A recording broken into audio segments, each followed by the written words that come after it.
मेधा शुरू से ही पढ़ने में होशियार और मेधावी छात्रा थी। अच्छी पढ़ाई के बाद अच्छा कॉलेज सिलेक्शन और फिर बहुत अच्छी जॉब।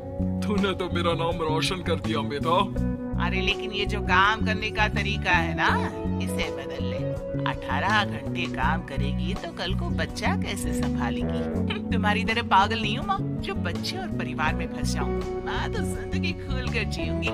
सब कहने की बात होती है बेटा, अपने बच्चे का सुख हर कोई चाहता है। वक्त बीतता है और मेधा की शादी हो जाती है। शादी के कुछ सालों में ही मेधा एक सुंदर से बेटे की माँ बन जाती है। अरे यार, मेरी मैटरनिटी लीव खत्म हो रही है, क्या करे? माँ भी नहीं आ सकती, कैसे मैनेज करूँ? ऐसा करते हैं, इसके लिए एक केयर टेकर रख लेते हैं, वो देखा करेगी इसे। मेधा को पति की बात जच जाती है और वो केयर टेकर की तलाश शुरू कर देती है। एक दिन उन लोगों के घर एक महिला आती है जो दिखने में पढ़ी लिखी लगती है। जी, क्या काम है आपको? मैम, मेरा नाम स्नेहा है।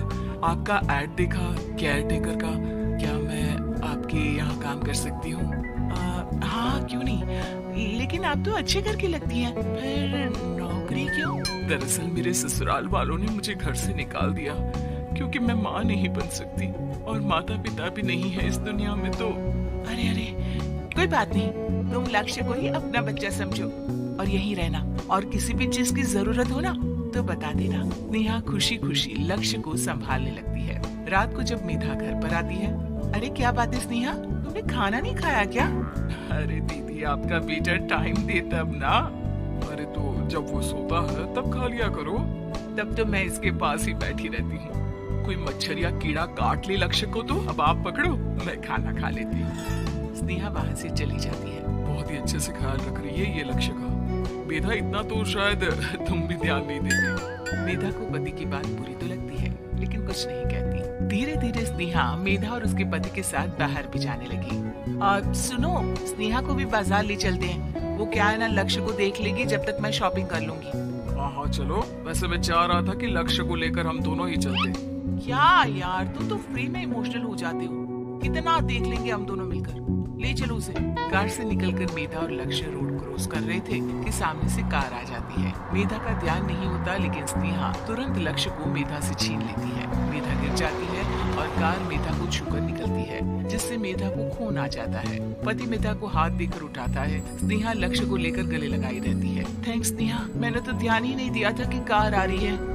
स्नेहा का गुस्सा मालकिन पर टूट पड़ता है। अरे कैसी माँ है आप, अगर आज कुछ लक्ष्य को हो जाता तो मैं आपको कभी माफ नहीं करती। छोटा सा बच्चा है, उसे चोट लगती तो पता है कितनी तकलीफ होती है। पति भी स्नेहा को देखने लगता है कि उसे क्या हो गया। मेधा को स्नेहा पर काफी गुस्सा आ जाता है। घर आकर कहती है, देखो स्नेहा, माना तुम लक्ष्य को बहुत प्यार करती हो लेकिन वो मेरा बेटा है, मैं कभी जानबूझकर उसके साथ बुरा नहीं कर सकती, समझी? मुझे माफ कर दीजिए, मैं लक्ष्य को लेकर कुछ ज्यादा ही सेंसिटिव हो चुकी हूँ। मैं ध्यान रखूंगी कि आगे से ऐसा ना हो। मेधा का मन स्नेहा से अब हटने लगा था। एक शाम मेधा ऑफिस से घर आती है कि लक्ष्य उसे दिखाई नहीं देता और ना ही स्नेहा। वो स्नेहा के कमरे में जाती है जहाँ दोनों सो रहे होते हैं। अरे स्नेहा, लक्ष्य को आज इस कमरे में क्यों सुला दिया? दीदी, मुझे नींद आ रही थी, ऐसे में उसे कमरे में अकेले लिटाना मुझे ठीक नहीं लगा। मेधा बच्चा उठाने लगती है कि स्नेहा टोक देती है। रहने दीजिए ना दीदी, सो रहा है, फालतू में नींद खराब हो जाएगी। मेधा को गुस्सा आ जाता है और वो बच्चा उठाकर वहाँ से चली जाती है। अगले दिन मेधा स्नेहा को बुलाती है, साथ में एक और लड़की खड़ी होती है। स्नेहा, अब तुम अपना कुछ और देख लो, हम लोगों को नई केयर टेकर मिल गई है, तुम इस हफ्ते घर छोड़ देना। स्नेहा का मन लक्ष्य को छोड़ने का नहीं करता लेकिन नौकरी तो नौकरी होती है ना। स्नेहा घर से चली जाती है। धीरे धीरे महीने और साल बीतते जाते हैं और लक्ष्य एक नौजवान लड़का हो जाता है।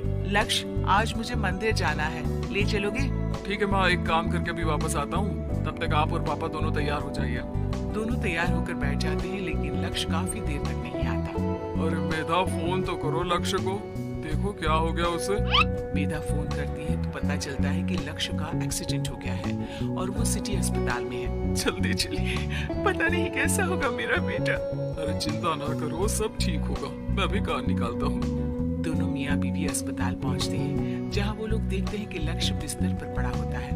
एक महिला इन्हें यहाँ लेकर आई है, वो वहाँ बैठी है, लेकिन फिलहाल तो आप लोगों को इनके लिए किडनी का प्रबंध करना होगा। एक्सीडेंट में इसकी किडनी डैमेज हो गई है।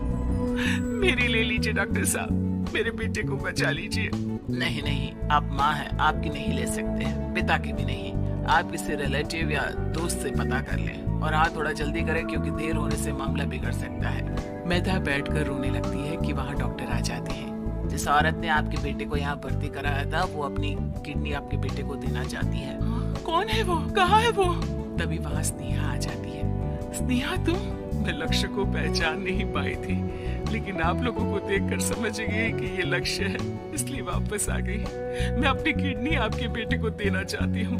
मेरी अपनी तो कोई औलाद नहीं, लेकिन लक्ष्य में मैंने हमेशा अपना बच्चा देखा। तुम धन्य हो स्नेहा, जो इतने साल में भी लक्ष्य को भूल नहीं पाई। सही मामले में तो वो तुम्हारा ही बच्चा होगा, क्योंकि जन्म भले ही मैंने दिया हो, लेकिन आज तुम उसकी जिंदगी बचा रही हो।